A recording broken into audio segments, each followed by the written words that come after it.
Bonjour à tous, nous sommes le 20 janvier en France à l'heure où j'enregistre et nous allons étudier aujourd'hui le classement de 21h UTC de ce Vendée Globe.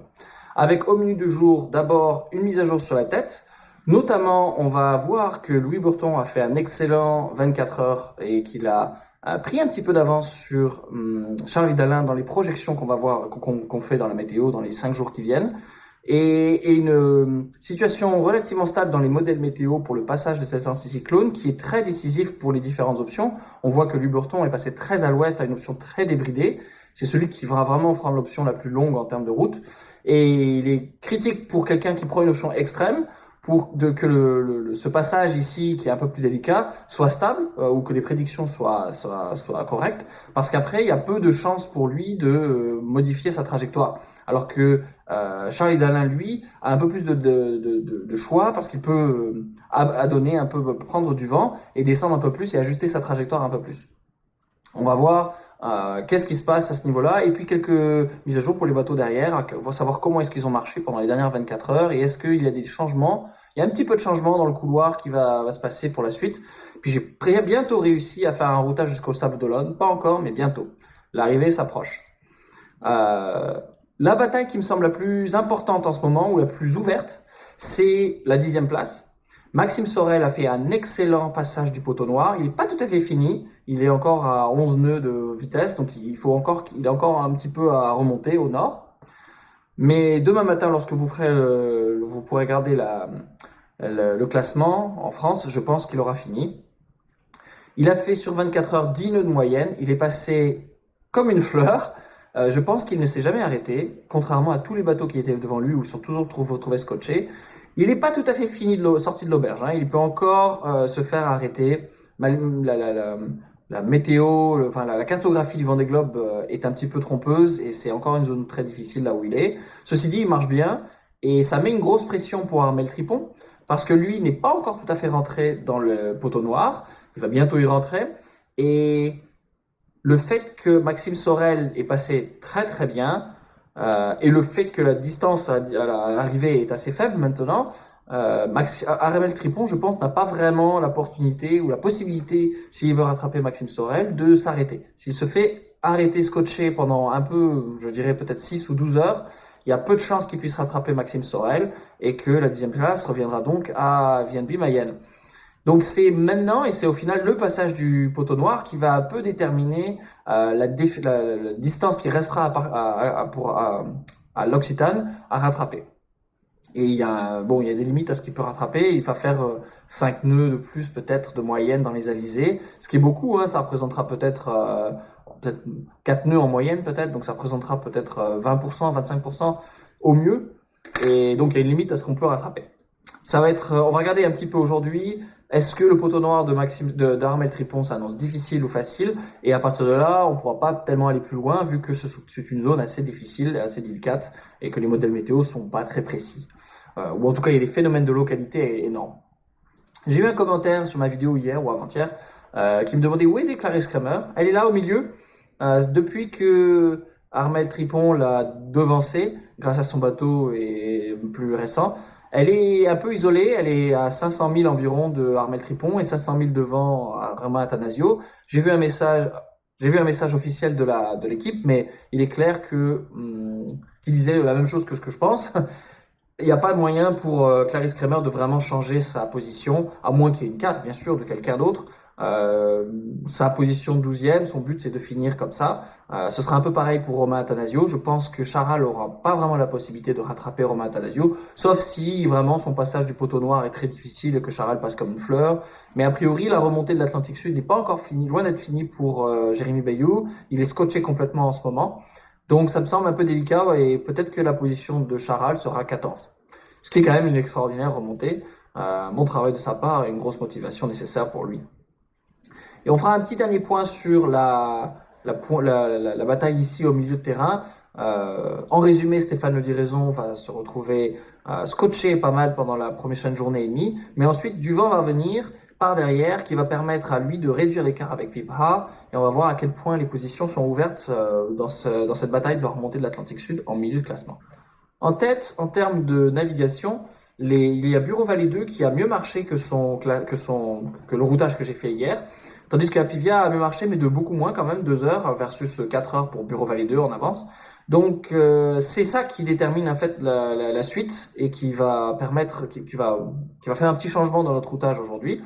Au contraire, si Explorer sur Boris Herman est pas mal en retard sur le routage que j'ai fait, et Maître Coq aussi, ce qui est un peu une constante entre hier et hier, j'avais fait la même observation.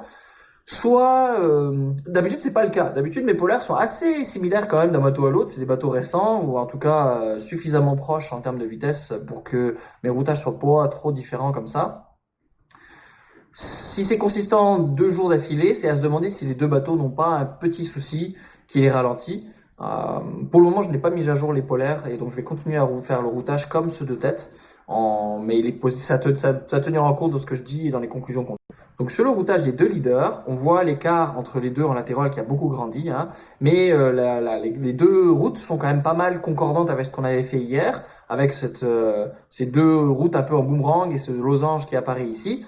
Par contre, la différence, c'est que hier, Bureau Vallée 2 avait une toute petite avance. Il y avait un croisement ici qui s'annonçait vraiment identique en termes ils devraient se retrouver côte à côte.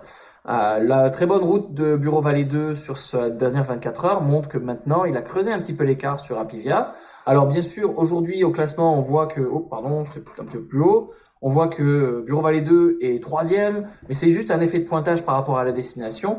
D'après le routage que l'on fait, il y a des chances, si tout se déroule comme prévu, que Bureau Vallée 2 et Louis Burton prennent la tête en fait du Vendée Globe.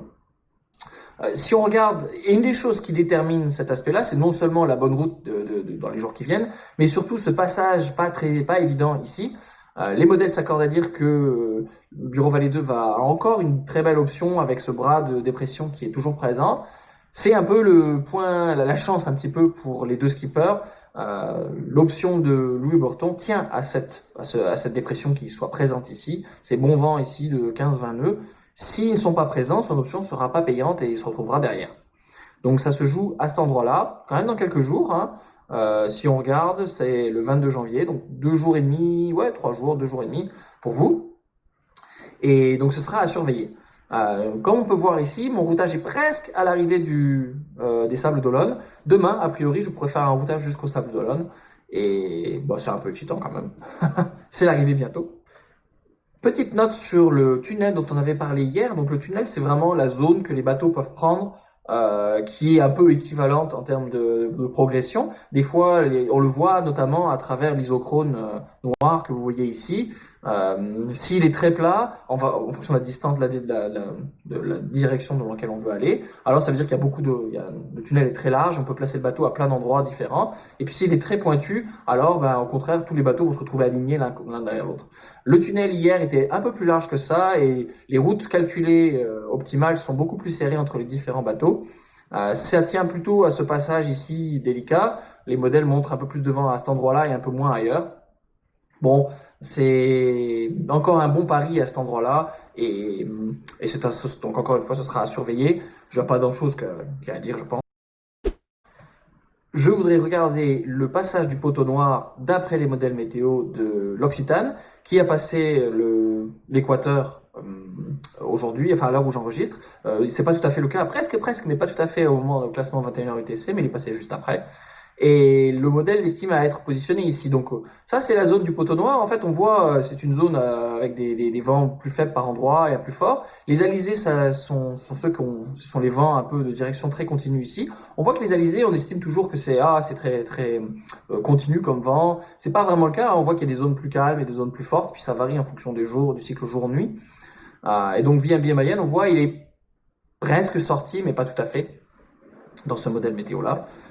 Donc si je regarde la projection de l'Occitane, on voit que la zone de vent ici se développe a priori, et si c'est juste, alors il devrait faire un passage plutôt rapide dans le Vendée Globe, dans le poteau noir. Il a de la chance parce que juste après, on espère que le modèle a raison. Il y a une bonne zone anticyclonique qui se développe, une zone de pas de vent, faible vent. Il faut qu'il arrive à s'échapper de cette zone-là et il faut que le modèle soit correct pour ça. Hein. Donc on voit qu'il n'y a pas beaucoup de temps parce que la zone se développe extrêmement vite en fait. Et c'est un peu la difficulté du poteau noir. Sachant que ici, là, j'ai pas fait d'observation satellitaire parce que la position des grains, des nuages joue beaucoup. Et ensuite, sa route sera un peu tout droit et remonter très vite. Là, voilà à peu près la zone dans laquelle il sera vraiment dans les alizés très établis. Donc on voit que BMB Mayenne a encore un petit peu de route. Mais a priori, le modèle indique que c'est devrait être un passage rapide, à condition que cette zone anticyclonique ne se développe pas en avance ou que, au contraire, l'Occitane ne ralentit pas. Donc c'est un peu tout ce qu'on pourra dire. Et a priori, son passage sera terminé le 21 janvier, quand vous regarderez, 24 heures après. Donc il a à peu près une journée et demie pour vraiment sortir, 2 jours pour être certain d'être sorti. Ça va être chaud. Si vous voyez demain matin qu'il est scotché, ça va être compliqué pour lui. Donc, en milieu de terrain, nous avons toujours ce groupe de 5 bateaux que je modélise avec 3 routages, parce que la Micaline et la fabrique sont pas très loin. Alors, la fabrique commence à prendre un peu de distance, il faudra que je le reroute là, mais aujourd'hui on va pas le faire.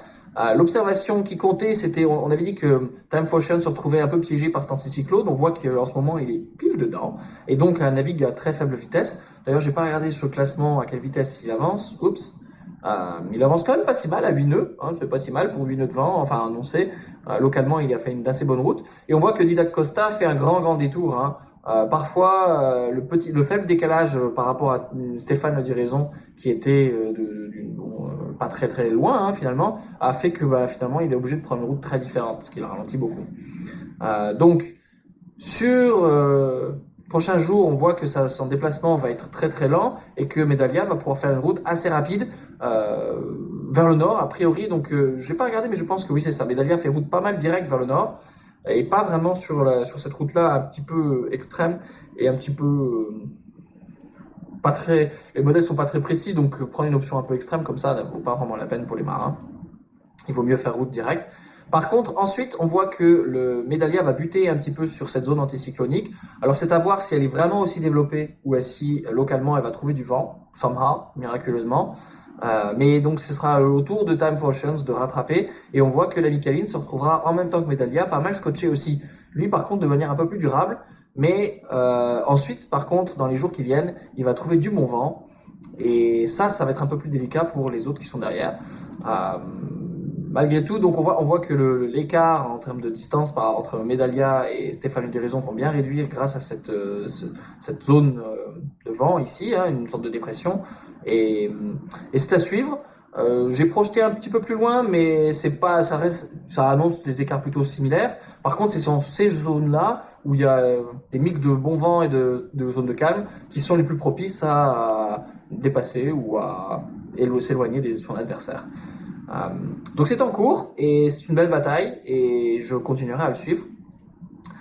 Là-dessus, je vous souhaite bon vent, bonne mer et à demain.